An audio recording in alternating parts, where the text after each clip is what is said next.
Hello दोस्तों, तो कैसे हैं आप लोग। उम्मीद करता हूँ अच्छे होंगे। मैं भी बहुत अच्छा हूँ। तो देखिए, पिछली क्लास में हम लोगों ने कॉम्प्लेक्स नंबर कंप्लीट कर लिया। अगर आप लोगों ने नहीं देखा तो आप उसे ज़रूर देख लीजिएगा, ठीक है। आज हम लोग नया चैप्टर स्टार्ट कर रहे हैं जिसका नाम है मैट्रिसेस, ठीक है। Matrices, matrices. तो मैट्रिसेस और डिटर्मिनेंट हम लोग साथ में ही पढ़ेंगे। पहले मैट्रिसेस, उसके बाद में डिटर्मिनेंट। तो मैट्रिसेस होती क्या इसकी डेफिनेशन है। तो देखिए, मैं आपको एकदम सिंपल भाषा में बता दे रहा हूँ कि हमारे पास में बहुत सारे नंबर्स होते हैं। पढ़े होंगे आपने, बहुत सारे नंबर्स होते हैं। रियल नंबर, कॉम्प्लेक्स नंबर और रेशनल नंबर, इरेशनल नंबर, बहुत सारे नंबर्स होते हैं। तो नंबर्स को अरेंज करने का एक तरीका होता है, ठीक है। नंबर्स को अरेंज करने का एक सिस्टम होता है, ठीक है।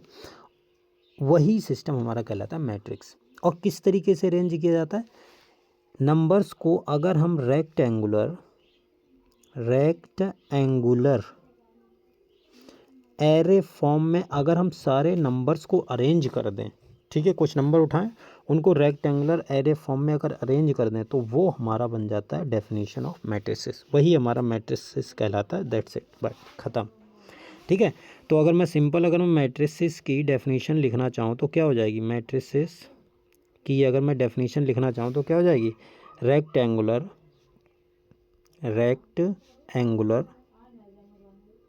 एरे ऑफ नंबर्स, बस सिंपल, ख़त्म, इतना ही है, ठीक है। रेक्टेंगुलर एरे ऑफ नंबर्स, ये हमारी मैट्रिक्स होती है। किसी भी मैट्रिक्स को हम इस तरीके से रिप्रेजेंट करते हैं, जैसे A = AIJ। इस तरीके से हम किसी भी मैट्रिक्स को रिप्रेजेंट करते हैं, ठीक है। और जैसे AIJ होता है, AIJ ये हमारा एलिमेंट्स को शो करता है, ठीक है। किसको शो करता है, एलिमेंट्स को। अच्छा, इस किसी भी मैट्रिक्स को हम इस तरीके से रिप्रेजेंट करते हैं। और किसी भी मैट्रिक्स का अगर मैं बात करूं ऑर्डर, चलो मैं एक सेकेंड, जैसे मैं एग्जांपल लेता हूं। तो एग्जांपल जैसे मैंने एक मैट्रिक्स ले ली, मान लो सपोज 5 3 2 1, ठीक है। ये मैंने मैट्रिक्स ले ली। अगर आप हॉरिजॉन्टली देखेंगे, ठीक है, अगर आप हॉरिजॉन्टली देखेंगे, इस तरीके से चलेंगे, तो इन्हें हम बोलते हैं रोज़। क्या बोल देंगे, ये हमारा पहला रो हो जाएगा और ये हमारा सेकंड रो हो जाएगा, ठीक है। अगर आप हॉरिजॉन्टली चलेंगे तब आपको रो मिलेंगे। और अगर आप वर्टिकल चलेंगे इस तरीके से, तब आपको मिलेंगे कॉलम। क्या मिलेंगे, कॉलम। ये कॉलम फर्स्ट है, ये कॉलम सेकंड है, समझ में आ गया। तो अगर आप वर्टिकल चलेंगे तो आपको कॉलम मिलेंगे, और आप हॉरिजॉन्टल चलेंगे तो आपको रो मिलेंगे। तो जितने भी रो हैं नंबर ऑफ रोज, उनको हम रिप्रेजेंट कर देते हैं एम से। और जितने किसी भी मैट्रिक्स में जितने भी नंबर ऑफ रो हैं, मतलब टोटल रो कितने हैं, तो उन्हें हम रिप्रेजेंट कर देते हैं एम से।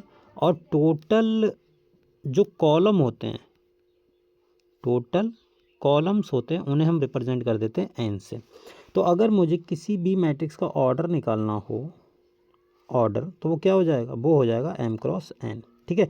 यानी जितने भी रो हैं उन सबको देखो कितने रो हैं, और जितने भी कॉलम हैं उन सबको देखो, उनका अगर मैं मल्टीप्लाई कर दूंगा तो वो हमारा मिल जाएगा ऑर्डर ऑफ मैट्रिक्स। कहने का मतलब मैट्रिक्स का ऑर्डर मिल जाएगा। सिंपल, समझ में आया।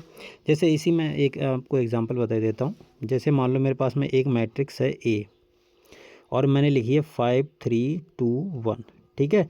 इसमें अगर मैं m की वैल्यू देखूं, m का मतलब क्या है, नंबर ऑफ रो। तो एक रो ये है R1, ऐसे लिख दे इसे शॉर्ट में, और ये R2, और ये क्या है C1 और C2, मतलब कॉलम। तो यहाँ पर नंबर ऑफ रो कितने हैं, 2, और नंबर ऑफ कॉलम कितने हैं, 2। तो अगर मैं इसके ऑर्डर की बात करूँ तो ऑर्डर क्या हो जाएगा बताओ, 2×2, ठीक है। 2×2 इस मैट्रिक्स का ऑर्डर हो गया। सिंपल। जैसे मान लो हमारे पास में बी कोई मैट्रिक्स है, जैसे ये है 1 2 3 4 5 6, ठीक है। अगर मैं इसमें देखूं तो एक रो ये है R1 और एक रो ये है R2। ये क्या है, ये तुम्हारा कॉलम 1 है, ये तुम्हारा कॉलम 2 है, ये तुम्हारा कॉलम 3 है। तो अब इसमें अगर मैं m की वैल्यू देखूं तो m की वैल्यू कितनी है, m की वैल्यू कितनी है, 2 भाई। एक ये रो है, एक ये रो है, और n की वैल्यू कितनी है, 3 कॉलम है।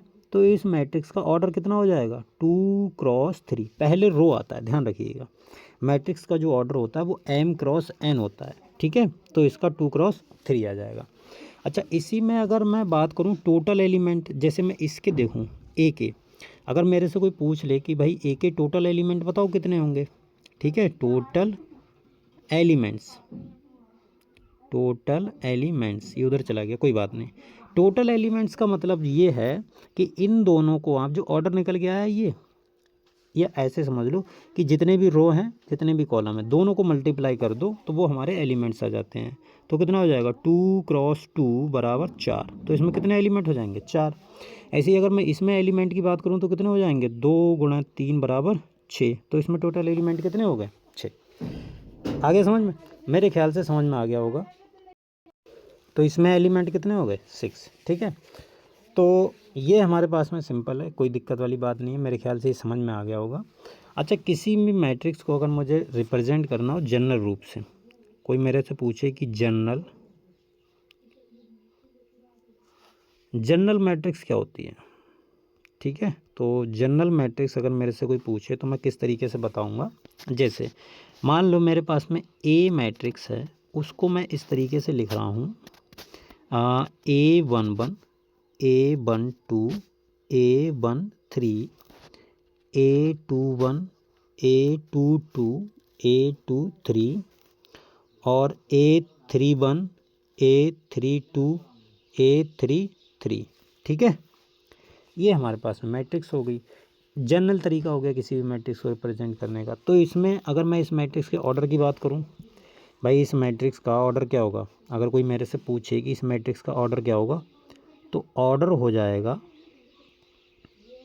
3x3, ठीक है। क्योंकि इसमें रो कितने हैं 3 हैं और कॉलम भी कितने हैं 3, तो इस मैट्रिक्स का ऑर्डर कितना हो गया 3। इसमें टोटल एलिमेंट पूछा तो कोई एलिमेंट पूछे टोटल तो कितने होंगे 9 एलिमेंट होंगे, 3 3 9, सिंपल ख़त्म, ठीक है। बस इतना ही है और कुछ नहीं है।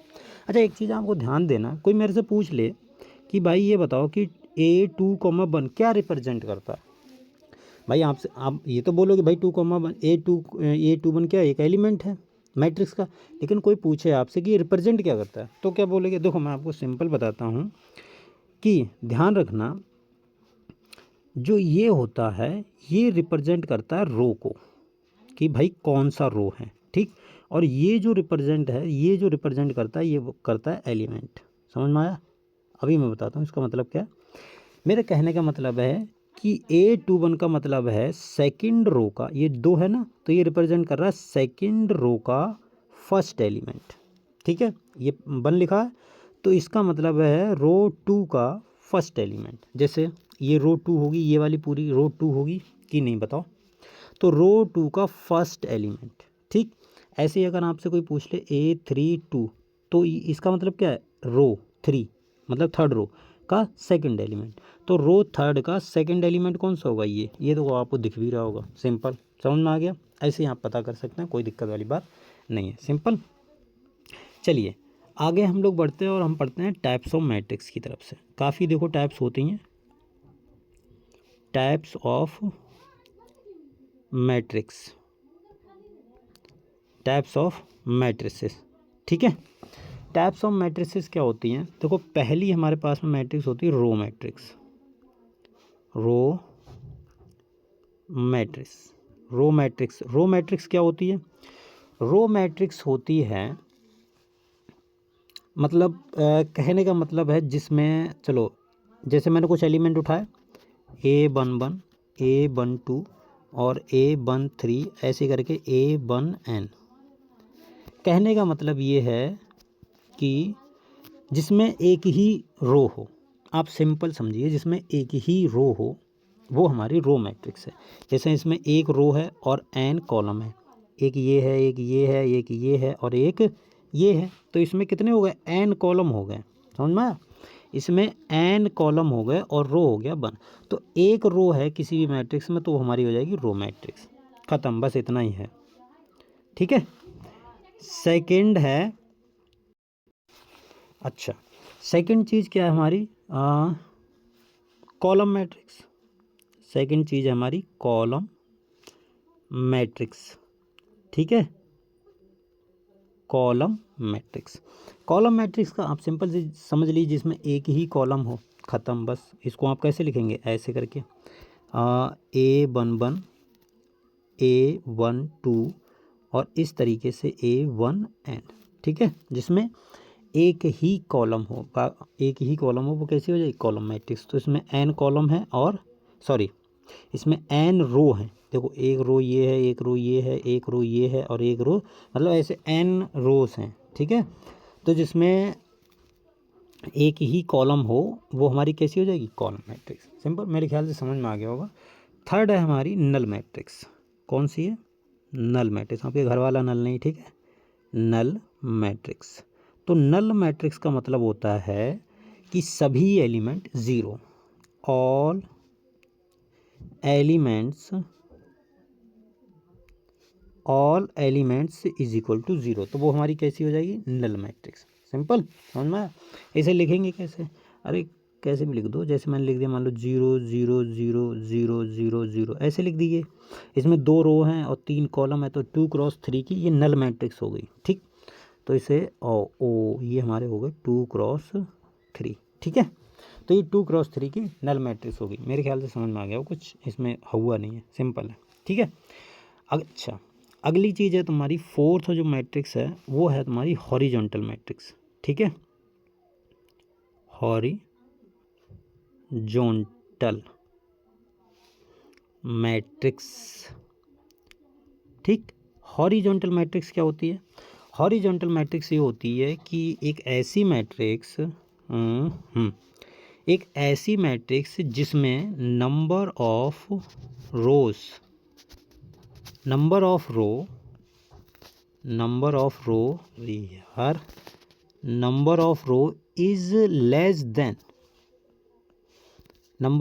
Is less than number of column, ठीक है।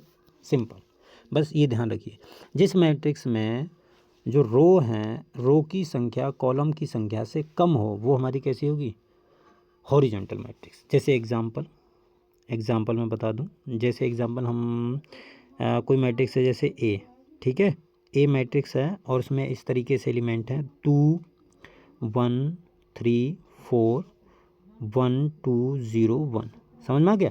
तो अगर आप इसमें देखेंगे तो रो कितने हैं, एक रो ये है R1 और एक रो कितना है R2, ठीक है, और कॉलम C1 C2 C3 और C4।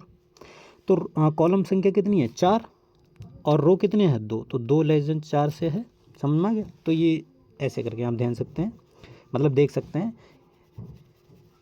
सिंपल। चलिए अगली मैट्रिक्स है हमारे पास में,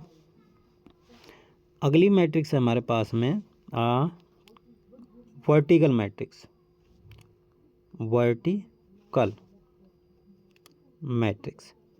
वर्टिकल मैट्रिक्स क्या है, जिसमें नंबर ऑफ रो ज़्यादा हो नंबर ऑफ कॉलम से, number of row is greater than number of column, ठीक है, सिंपल। भाई हॉरिजॉन्टल में क्या था, number of row is less than number of column, इसमें क्या, number of row is greater than number of column. इस बार क्या होगा, इस बार जो रो की संख्या है वो कॉलम की संख्या से ज़्यादा होगी। तो ऐसे जैसे 2 3 हो गया और 5 1 हो गया और 3 2 हो गया। तो यहाँ पर अगर आप देखेंगे तो रो कितने हैं, 3, और कॉलम कितने हैं, 2, ठीक है। तो ये हमारी वर्टिकल मैट्रिक्स हो गई, ठीक है। ये टाइप्स हैं, ध्यान रखिएगा, इनको इम्पोर्टेंट है बहुत ज़्यादा, ठीक। अब हमारी सबसे इम्पोर्टेंट मैट्रिक्स आती है, सबसे ज़्यादा जो इम्पोर्टेंट है वो उसको आप जो सबसे इम्पोर्टेंट मैट्रिक्स है वो है हमारी 6, और ये है हमारी स्क्वायर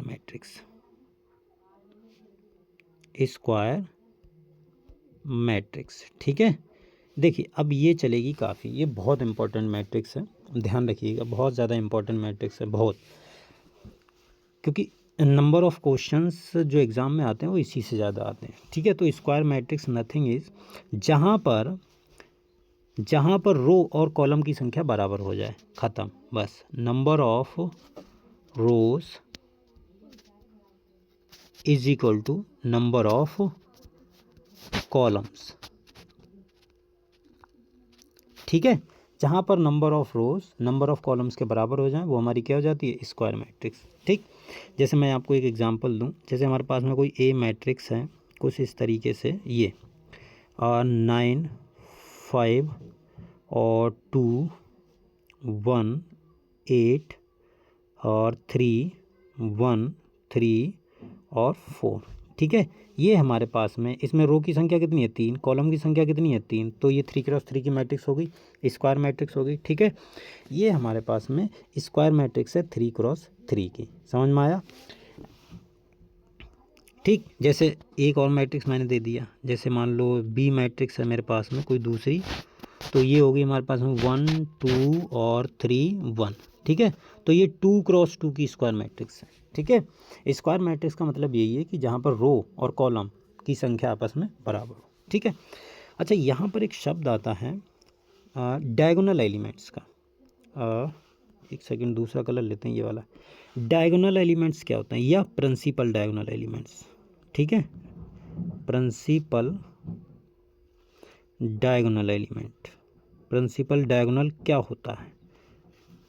ठीक है, तो प्रिंसिपल डायगोनल एलिमेंट ये वाला जो ये हमारा होता है प्रिंसिपल डायगोनल।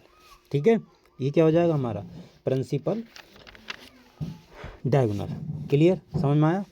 तो अगर मैं यहाँ पर प्रिंसिपल डायगोनल बोलो या डायगोनल एलिमेंट बोलो, बात एक ही है। ठीक है, तो यहाँ पर अगर मैं देखूँ कि डायगोनल एलिमेंट कौन कौन से होंगे मेरे, बताओ। डायगोनल एलिमेंट्स होंगे हमारे पास में यहाँ पर 9 8 और 4। ठीक है, ये हमारे डायगोनल एलिमेंट्स हो जाएंगे। अच्छा, अगर इन सभी का मैं सम कर दूं, 9 + 8 + 4, अगर इन सभी का मैं सम कर दूं तो उसे हम कहते हैं ट्रेस ऑफ ए। समझ में आया? यानी यहाँ से एक नई बात पता चली हमको कि ट्रेस ऑफ ए, किसी भी मैट्रिक्स का ट्रेस क्या होता है, सम ऑफ डायगोनल एलिमेंट्स। सिंपल, ध्यान रखिएगा। ठीक है,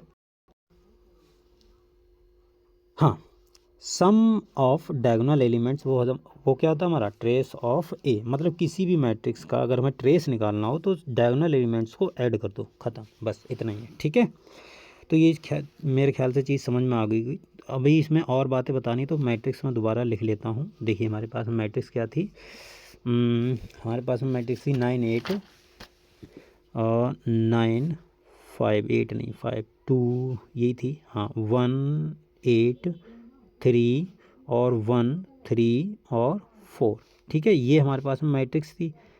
क्लियर, तो ये हमारे पास में मैट्रिक्स थी, इसमें हमने डायगोनल एलिमेंट देख लिए। ठीक है, तो यहाँ से एक मैं फार्मूला बना सकता हूँ। कौन सा फार्मूला? कि फार्मूला मैं ये बना सकता हूँ कि कोई मेरे से पूछे कि trace of A T R, चलो इसको मैं पूरा लिख देता हूँ पहले, बाद में शॉर्ट में लिख देंगे। ट्रेस ऑफ ए, ये क्या होगा, trace of A sum of diagonal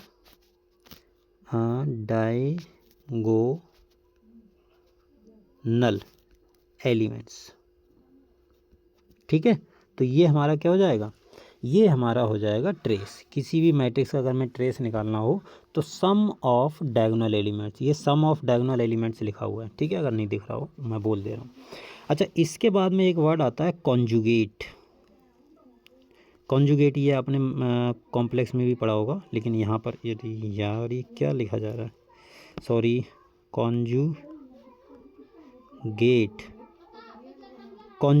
क्या होता है। ठीक है, तो कॉन्जुगेट एलिमेंट्स अगर मेरे को पता करना हो, कॉन्जुगेट एलिमेंट्स।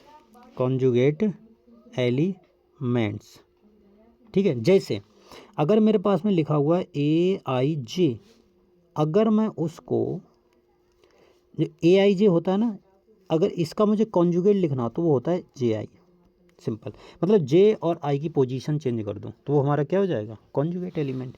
जैसे मेरे को लिखना हो A21 का कॉन्जुगेट लिखना हो तो क्या हो जाएगा, A12।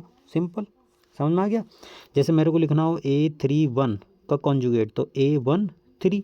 जैसे मेरे को लिखना हो A132 का लिखना हो तो क्या हो जाएगा, A23।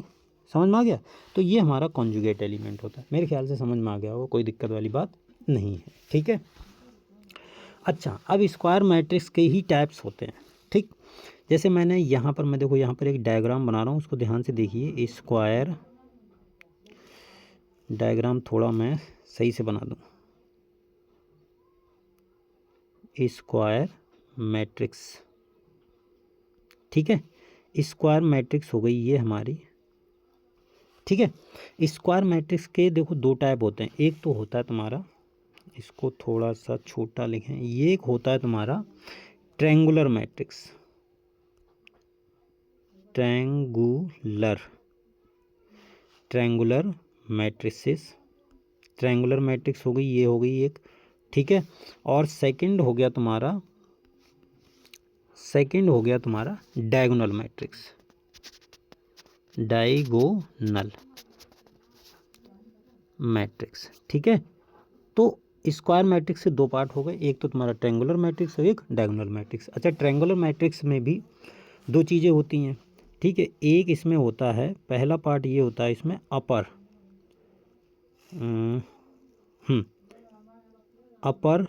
ट्रायंगुलर मैट्रिक्स, अपर ट्रायंगुलर मैट्रिक्स।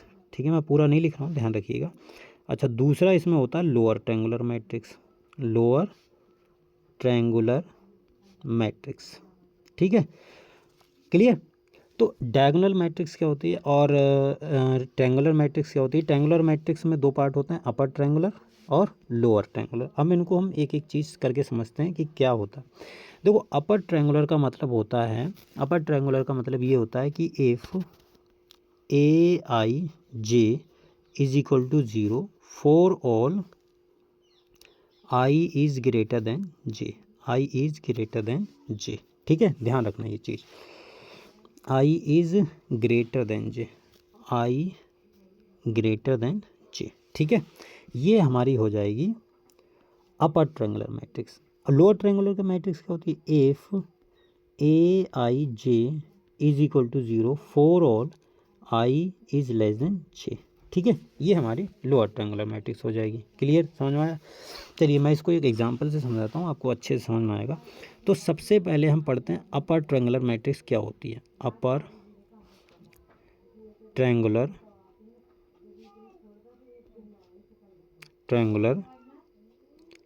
मैट्रिक्स। ठीक है, अपर ट्रायंगुलर मैट्रिक्स क्या होती है हमारे पास में। इसकी वैसे डेफिनेशन तो ये होती है कि इफ़ ai, मेरी यार ये क्या लिख रहा, aij is equal to 0 for all i is greater than j।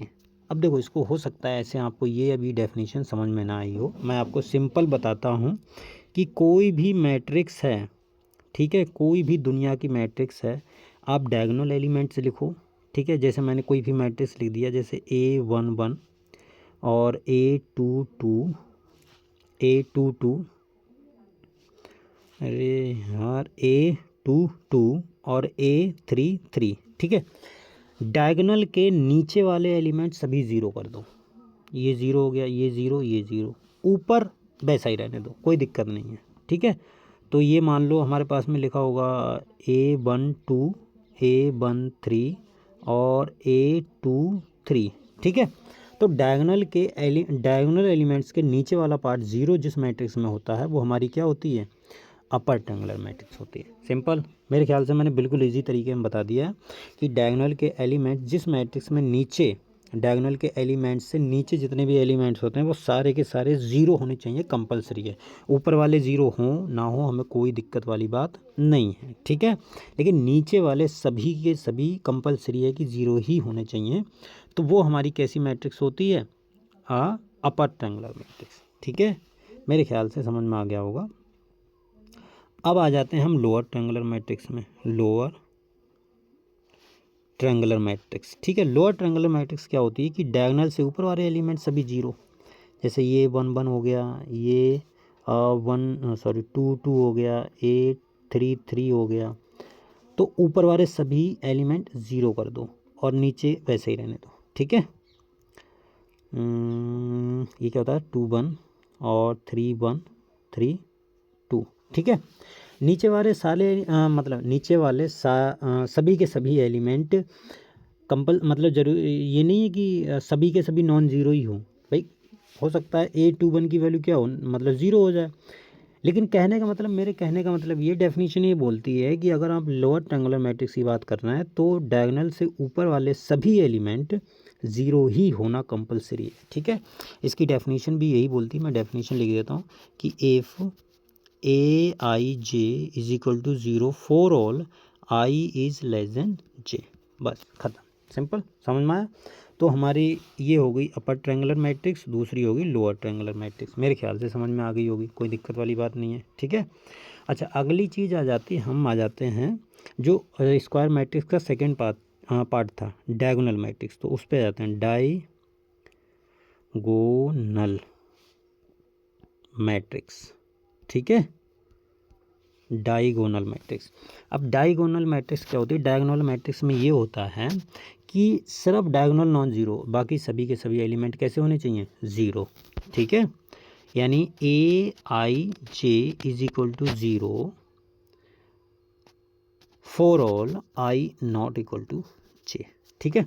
जहाँ पर आई और जे बराबर नहीं है, जैसे Aij होता है ना, तो ये आई और जे के अगर बराबर नहीं है तो वो सारे के सारे एलिमेंट कैसे होने चाहिए, ज़ीरो, और डायगोनल एलिमेंट नॉन ज़ीरो होने चाहिए, ठीक है। तो वो हमारी कैसी होती है, डायगोनल मैट्रिक्स, सिंपल, मेरे ख्याल से समझ में आ गया होगा। तो ये हमारे कैसे हो जाएंगे, ये डेफिनेशन हो गई। अब मैं एग्जांपल बता देता हूँ, जैसे अगर हमारे पास में इस तरीके से लिखी हुई है D1 मतलब डायगोनल एलिमेंट, D1 D2 और D3, और ये एलिमेंट कैसे हैं, ज़ीरो ज़ीरो और ज़ीरो और ज़ीरो ज़ीरो ज़ीरो, तो ये हमारी कैसी हो गई, ये हमारी हो गई डायगोनल मैट्रिक्स, ठीक है, जिसमें डायगोनल नॉन ज़ीरो, बाकी सभी कैसे हैं, ज़ीरो, ठीक है, समझ में आया।